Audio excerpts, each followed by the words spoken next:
Hi, my name is Jacqueline Trong, and my conference is called Don't Let Your Mind Bully Your Body.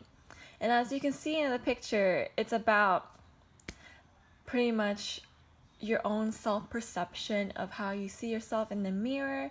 Everyone at our age especially has a lot of body image issues. And that's what the main topic of our conference will be about, and all the consequences of what this might lead to, such as, for example, mental disorders and eating disorders, and future physiological and emotional consequences.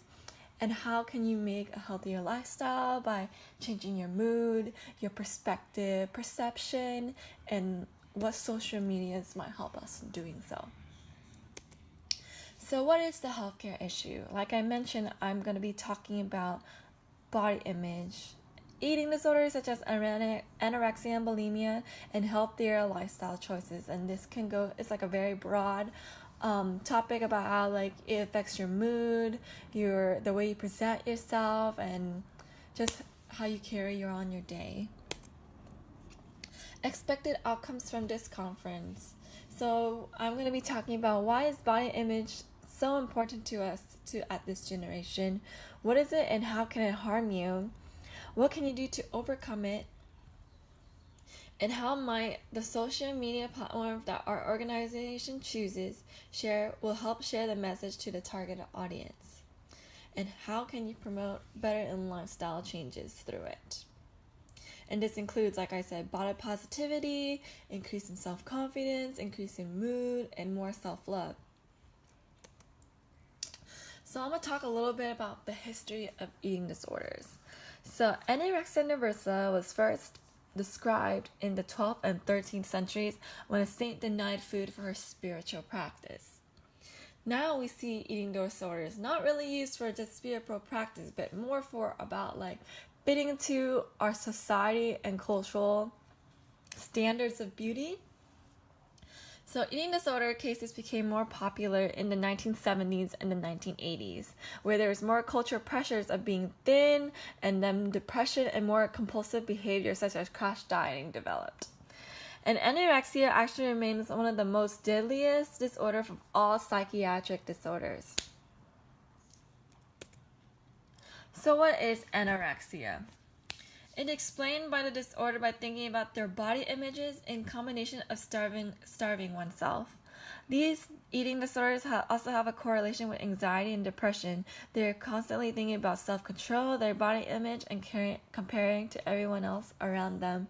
And you can see how this will affect, like by not eating, it will affect your health, and it also affects your emotional stability as well. And what about bulimia? Bulimia is another disorder about binging and purging, where you will eat the food that you want to eat and then eventually vomit or use supplements to take it out faster, or almost kind of way cheat your way through it. And not many people know, but it actually has many health consequences for both of these disorders. So who is the targeted audience? The targeted audience I'm going to be aiming this conference for is pretty much high schoolers, both boys and girls. Because yes, both boys and girls go through this, because girls usually have the pressure of being thin. Even guys as well has the pressure of being thin, but also being like living up to the standards of masculinity and building up muscle and like being more toned and being bigger just to fit into the ideal standard of being masculine and being the man in the house. And also young adults, like teenagers and young adults our age. So why should we educate on this topic? Well, like I said, anorexia is the highest mortality rate of all mental disorders. And it leads to mental disorders such as depression and anxiety. And it leads to many physiological consequences, such as, which I'm going to continue on in the later slides, and a lot of unrealistic social standards. Today, I picked up that one of the main concerns of the high schoolers and young adolescents is body image, like how they look like. Girls wanting to be thin, but what is skinny exactly? Like, who determines what that word means? Does that word even mean when there's a word just called obesity? Boys also get overlooked when they're talked about this topic too, because yes, they do struggle with their own body images. So how does bulimia affect your body? So bulimia can make you anemic, irregular heartbeat, dehydrated, and the problems with the flow to the kidneys and irregular bowel movements, and then your cheek starts to swell because of all the puffiness from throwing up, and then your teeth and your mouth gets swollen. Your throat and esophagus might tear down, and your esophageal sphincter might weaken, which may lead to more aspiration problems. And you start to get more weaker, and your stomach will start to get more ulcers, and you'll get dry skin. How would anorexia affect your lifestyle? It can lead to a lot of looking at mirror imaging, and a lot of over exercising, low sex drive, dry skin, facial swelling, vomiting, hemorrhoids, irregular heartbeat because due to the lack of like electrolytes from lack of food, mood issues, and just like constantly thinking about what you're gonna eat and beating yourself for it. So a lot of mental disorders. So here are some statistics of how a lot of body images actually affect to the population. So 50% of women use unhealthy behaviors to control their weight by either crash dieting, supplement uses, etc. 37% of men who binge or feel overweight experience depression. So yes, it targets men too. 43% of men and 70% of women are not happy with their own body. And the age of onset that starts the body image starts at a young age as 10 years old. So why should we use social media? Social media is the root of cultural pressures for our body image, and it also promotes we can use social media to promote a better message that way by counteracting the poor message. And what is the social media app that I'm going to be using? It's going to be Twitter, and we're going to be partnering with Instagram. Since social media is probably the root cause of a lot of these body images issues, I would think that is why we should use social media to promote a better image.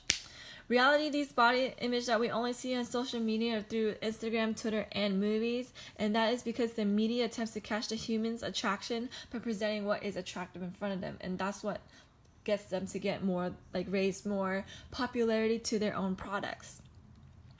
This is an example of when you're watching a movie and someone will always comment when there's like a good-looking guy, but the good-looking girl is not. The main girl isn't as good-looking.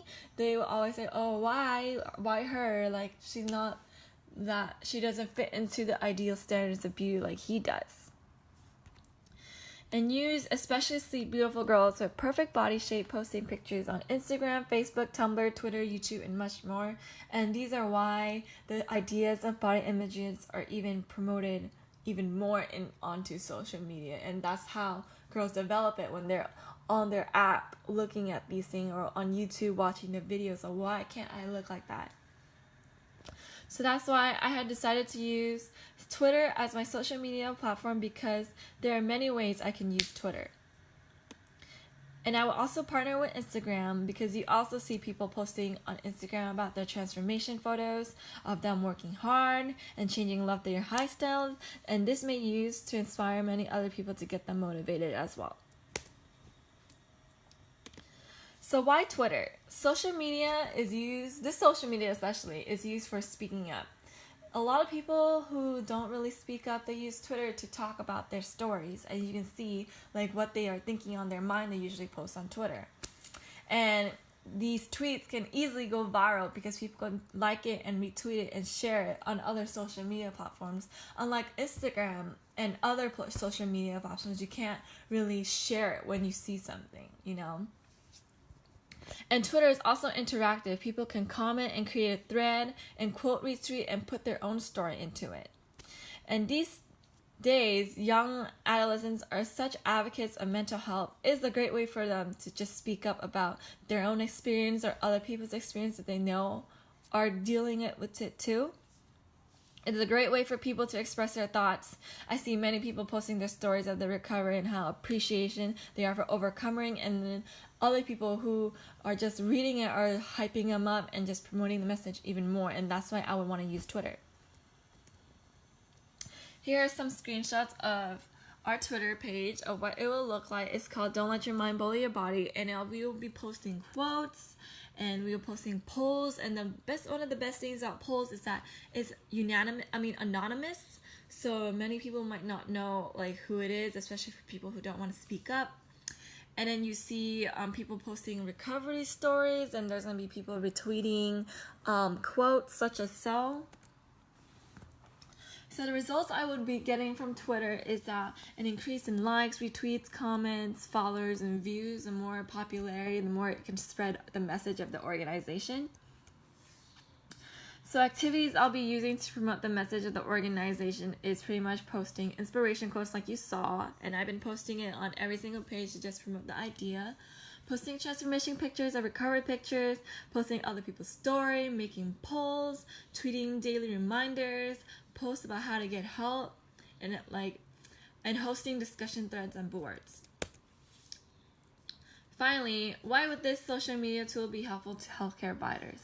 This goal of the social media campaign is to reach out to the population who may be struggling with their body image issues. It's a very hard topic for healthcare providers to talk about this issue because it's not really exactly a physiological issue. It's an emotional issue that you kind of create for your own. And I hope that this would really hit out and speak out to the users and the followers of Twitter, especially those who are just struggling in silence. And this is why I believe Twitter will be a great social media tool for many people who want to speak out and what they usually hide in from themselves.